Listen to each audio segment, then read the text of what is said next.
Les Olympiades, le nouveau film de Jacques Audiard, fit l'objet d'une attention particulière sur la Croisette lors du récent Festival de Cannes. D'abord parce qu'il s'agit d'un film de Jacques Audiard, cinéaste que tout le monde attend, scrute, observe et, le plus souvent, admire, et puis parce que la cinéphilie comme la critique s'interrogeaient toutes deux sur la manière avec laquelle Jacques Audiard allait rebondir après Les Frères Sisters, incursion plus que probante dans le western.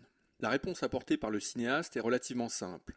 Les Olympiades est le contraire du précédent film et, en même temps, son prolongement. Les Frères Sisters étaient en couleur, avec un casting principalement masculin, et parcouraient de grands espaces, tout en nous racontant une histoire singulière. Tandis que Les Olympiades, est en noir et blanc, bénéficie d'un casting majoritairement féminin, et circonscrit son action à un quartier parisien du 13e arrondissement, Les Olympiades donc, qui donne son titre au film. Mais ce n'est pas parce que les Olympiades se situent intégralement dans le 13e arrondissement de Paris qu'ils n'ouvrent pas sur de grands horizons.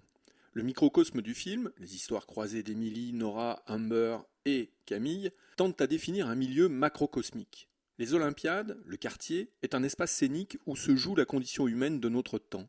Curieusement, les individus peints par le film universalisent le propos.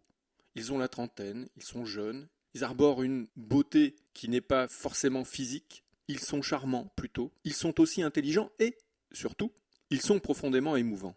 Les quatre personnages principaux dissimulent, derrière l'assurance d'un langage parfaitement maîtrisé, des failles, des craintes, des doutes, bref, ils nous ressemblent. Ces carences affectives, sociales ou culturelles s'affirment être des entraves qu'il faudra, à la fin du conte moral que le film assume être au fil des séquences, annihiler ou surmonter. Le milieu social dans lequel les personnages évoluent s'inscrit dans une perception naturaliste du monde.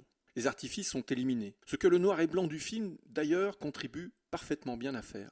Le traitement de l'image n'a rien à voir avec des questionnements qui se rapprocheraient d'intentions prêtées au traitement du clair-obscur ou du débat entre la lumière et les ténèbres dans une tradition picturale. Les Olympiades ne nous proposent pas une vision romantique de la société contemporaine qui serait transcendée par l'expressionnisme. Le noir et blanc, ici, est radiographie. Il permet d'aller à l'essentiel. Il évacue toute tentative esthétique superflue qui nuirait au discours. Le noir et blanc unifie ce qu'il montre. Le noir et blanc gomme les différences entre les individus pour mettre en lumière un état du monde dans l'instant présent. Le noir et blanc agit sur notre perception des quatre personnages principaux, Emily, Nora, Camille et Amber, qui sont traités de manière équivalente dans le film. Chacun sert, enfin, l'histoire de chacun sert le propos filmique. Le noir et blanc, dans l'utilisation qui en est faite ici, efface les différences sociales et identitaires entre les personnages pour édifier un monde qui se plaît à refléter le nôtre. Le noir et blanc, réunis, assemble les situations que le film nous montre. Il égalise en même temps qu'il essentialise. Alors ces intentions esthétiques rejoignent quelques principes dictés, en d'autres temps, par la nouvelle vague française à l'aube des années 60. Les jeunes cinéastes voulaient alors sortir dans la rue pour montrer leur temps et leur époque tels qu'ils étaient.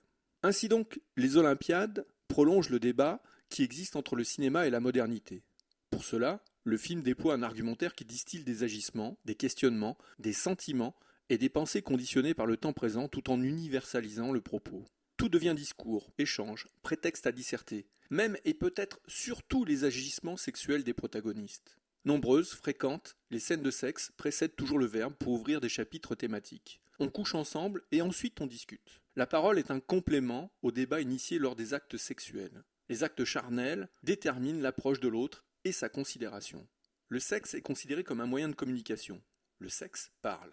Les gestes, les regards, l'attitude des corps pendant l'acte renseignent autant sur les doutes, sur les passions, sur les souffrances et sur les craintes des personnages que leur dialogue. Assouvir un besoin charnel, une pulsion, une envie apporte au film un complément d'information sur ce que traversent ces individus. Les personnages font l'amour et utilisent leur corps comme ils pensent. Le corps est la première manifestation de la pensée et, souvent, une extériorisation des troubles intérieurs. Le but est simple ici. Il s'agit d'introduire dans le schéma filmique un registre pathétique qu'il faut considérer dans le sens littéraire du terme. Le risque est notable. En filmant les scènes de sexe de manière différente à chaque fois, Audiard inscrit ces dernières dans une recherche formelle qui tend à inspirer des émotions aux spectateurs afin que ceux-ci établissent des liens particuliers avec les personnages. Par exemple, dans une scène superbe entre Nora et Camille, la compassion nous gagne. Pendant celle-ci, Nora sort de sa réserve. Elle tente de modifier ce que sa nature lui indique. Nora est soudainement, brutalement, exclamative. Trop, sans doute. Le trop nous alerte sur ce que Nora dit et fait. La scène nous montre à cet instant tout ce que Nora n'est pas. Pendant ce temps, son partenaire, Camille, formidable d'humanité, la respecte. Le jeune homme se montre réticent à entrer dans un jeu qui serait un acte de négation d'autrui. Camille ne perd jamais de vue, pendant les scènes de sexe, quelle femme est Nora. Le découpage de cette séquence, gardons cet exemple, relève de procédés chers à Eisenstein. Il s'agit ici de contraindre le spectateur à sortir de sa réserve et d'éprouver des sentiments qui le feront changer d'état. L'usage des possibilités offertes par toute une palette de tailles différentes de plans permet, pendant le temps de ces scènes, l'émergence visuelle du psychologique conditionné par les émotions. Le sexe parle, disions-nous. Il en résultera un constat en tout point charmant. Camille et Nora sont faits pour être amis, pas amants. Pour le comprendre et l'accepter, il fallait attendre la révélation de la nature intime de chacun, ce qui est chose faite pendant cet acte charnel.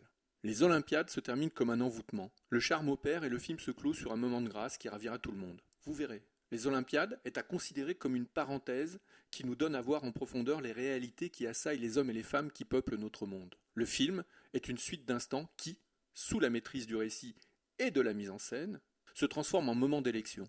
La vie ne vaut que pour ces moments privilégiés qui ne durent pas, mais qui font toute la beauté de l'existence. Assurément, les Olympiades est de ces moments.